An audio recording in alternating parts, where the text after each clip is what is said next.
문제를 남겨주시면 답은 저희가 찾겠습니다. 9월달 개편되는 거 보고 네. 지켜본 다음에 방법을 찾으시죠라고 했던 내용이 있는데 네. 많은 분들이 관심이 있는 게 지역가입자라든지 피부양자 등록이라든지 오늘 설명드리는 부분에 해당되는 분들은 관심이 상당히 많으세요. 맞습니다. 어떻게 하면 좀 줄일 수 있는지 뭐 이제 여러 가지 하는데 건강보험 내용이 이제 개편이 됐습니다. 그렇죠. 네, 그래서 이제 그 내용을 구체적으로 알아볼 건데 네. 일단은 뭐 건강보험이란 게 이제 지역가입자, 직장가입자, 그다음 피부양자. 그렇죠. 그냥 딸린 직구죠. 그렇죠. 그리고 제가 자영업을 한다. 네. 혹은 개인 사업을 하는 분들 같은 경우에는 이제 지역가입자. 지역가입자. 네. 직원이라든지 뭐 법인의 대표자라든지 이런 이제 근로자들 같은 경우에는 직장가입자. 직장가입자. 그리고 이제 뭐 연로하셔가지고 소득이 없거나 아니면 이제 자녀분들 같은 경우에는 뭐 따로 건보료를 내는 게 아니고 피부양자로 등록이 되어 있죠. 네. 네, 이렇게 이제 세 가지로 나뉘는데 이제 하나씩 조금 개편되는 내용 그러면서 개념을 같이 좀 알아볼게요. 네. 지역 가입자 같은 경우에는 네. 일단은 어떤 기준으로 건보료가 부과가 되는지 또 어떻게 변경되는지 한번 말씀을 주시죠. 일단은 뭐 등급표가 엄청 많고 네. 뭐 이렇게 기준이 있는데 그것까지 다 설명드리기 너무 힘들고 저도 잘 몰라요. 네. 근데 이제 보는 게 재산 음. 그리고 자동차 그리고 소득 이렇게 보거든요. 눈에 띄는 거는 예전에는 1600cc 이상에 대해서 보험료를 부과했거든요. 아무래도 이제 비싼 차 타는 게 부과 대상이 되겠죠. 1600cc가. 그러니까 1600cc 넘어가면. 네. 네. 근데 이제는 금액으로 그냥 바꿨어요. cc를 안 보고 4천만 원 넘어가면 부과된다. 이렇게 보시면 됩니다. 이게 아마 또 외제차냐 국산차에 따라 좀 다를 것 같아요. 국산차는 이제 1600cc 정도 되면은 4천이 안 넘어갈 텐데 외제차 중에는 이제 넘어가는 게 있으니까. 국산차 무시하는 거야 지금? 아니 그게 아니고 가격이 그렇다는 거고 제가 볼 때 합리적인 것 같아요. cc를 가지고 기준하기보다는 차값으로 봐야죠. 그래서 이제 많이들 음. 렌트를 쓰죠. 네. 사람들이 렌트 팁으로 알려주시는 거예요 지금? 아니 그게 아니라 일단 지금 말씀하신 내용 말고도 이제 재산에 대해서 공제하는 한도를 적용하는 거라든지 네. 소득에 대해서 등급제에서 정률제로 바뀐다든지 이런 내용인데 이거는 뭐 표를 보고 해야 되는 부분이어서 이제 간단하게 그거죠. 많으면 많이 낸다 이렇게 생각하시면 그렇죠. 그렇게 되고 기준은 낮췄다. 네. 그러니까 아마 이번에 9월 이후에 이제 건보료 부과되시는 거 보면서 네. 과거보다 늘어났다. 네. 라고 하면은 기존의 혜택을 좀 보고 있었다라고 이해해 주시고 대안이나 이거는 뒤에 가서 좀 더 설명을 드리고요. 그 다음에 두 번째는 이제 뭐 심플하죠. 뭐 유리지갑이라고 하는데 직장 가입자들은 그렇죠. 어떤 기준으로 부과를 하나요? 급여 기준으로 그게 다인가요? 네. 급여에서 나오는 대로 내는 거고 단 또 있는 게 예전에는 급여만 받고 이제 그걸로 내면 끝났어요. 근데 달라진 건 소득이 3,400만 원 이상이면 지역가입자처럼 추가로 내는 게 생겼거든요. 그죠. 그게 예전에 그런 일이 있었어요. 월급을 한 300만 원 받는 직장인인데 부모님한테 한 30억 정도 건물을 상속받아가지고 월세가 한 1,500 나온대. 네. 근데 건보료는 300만 원에 대해서만 내니까 이거 지역가입자하고 직장가입자 형평성에 안 맞는다는 그렇죠, 말이 있어가지고 그 소득 기준이 생긴 거죠. 맞습니다.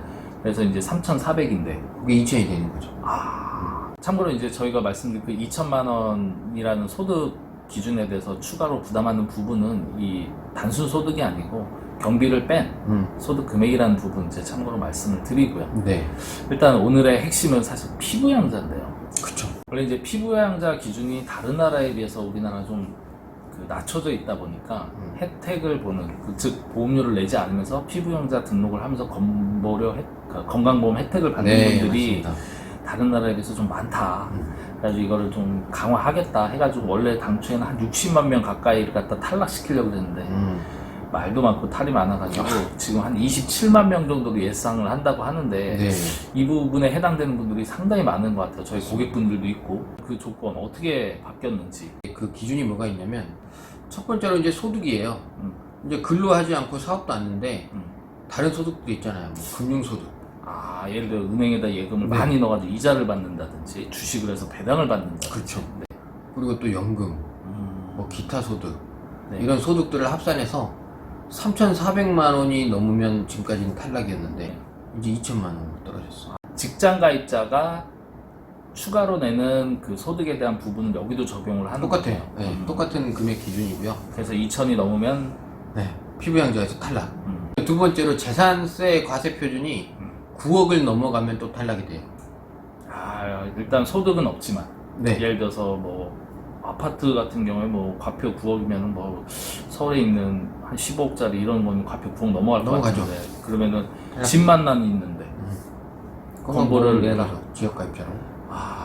뭐 말이 많겠네. 네. 그리고 마지막으로 이제 소득이 1,000만 원을 넘고 2천은 안 되지만 1,000만 네. 원 넘고 재산세 과표가 5억 4천. 96에 54니까 60%네. 네. 5억 4천을 넘으면 또 탈락이에요. 그러니까 아주 그냥 뭐 재산 요건, 소득 요건 그냥 짬뽕을 해가지고 네. 이제 피부양자 탈락을 시키는 맞습니다. 것 같아요. 여기에서 이제 한 가지 질문을 할게. 아까 이제 피부양자 탈락 기준 중에 소득 얘기가 있었어요. 네. 그럼 뭐 이제 뭐 이자를 받는다든지 건물 임대료를 받는다든지 뭐 등등등 사업소득이든지 이런 거 다 포함되는 거 아닌데 거기에 보면 연금이라는 소득이 있었거든요. 맞습니다. 근데 이 연금이라는 게 국민연금도 포함되냐라는 질문들을 많이 하세요. 왜냐면 네. 국민연금은 세금에 대해서도 혜택을 본다라고 생각들을 많이 하니까. 네. 일단 여기에 포함된 연금은 뭘 얘기하는 걸까요? 국민연금 포함됩니다. 네. 네. 그리고 군인연금, 뭐 사학연금, 공무원연금 이런 것들이 포함되죠. 그러니까 보면 은퇴하신 분들 있잖아요. 교직이나 이런데 네. 은퇴하셔가지고 연금 좀 받으시는 분들은 뭐 예를 들어서 기존에 뭐 3천 정도 뭐 이렇게 받으시는 분들이 과거에는 관계가 없었는데 이제는 피부양자 탈락을 하겠네요. 생각하죠. 여기서 더 하나 또 질문을 하는 게 개인적으로 이제 뭐 땡땡 생명보험, 땡땡 뭐 손해보험 뭐 이런 보험회사에 네. 개인적으로 사적연금을 가입하는 분들이 있어요. 그렇죠. 그리고 뭐 꽤 많은 돈을 넣어가지고 지금 이제 고령화 되면서 연금을 타신 분들 중에 이 금액 넘어가는 분들도 있을 것 같은데 그렇죠. 혹은 안 되더라도 국민연금하고 합산하면 이 금액이 넘어갈 수 있을 것 같은데 네. 이것도 고려 대상인가요? 이 부분에 사적연금 소득은 포함이 안 돼 있거든요. 보험사에서 로비했나? 그건 모르겠는데. 아니 국민연금은 포함시켜서 내게 하고 네.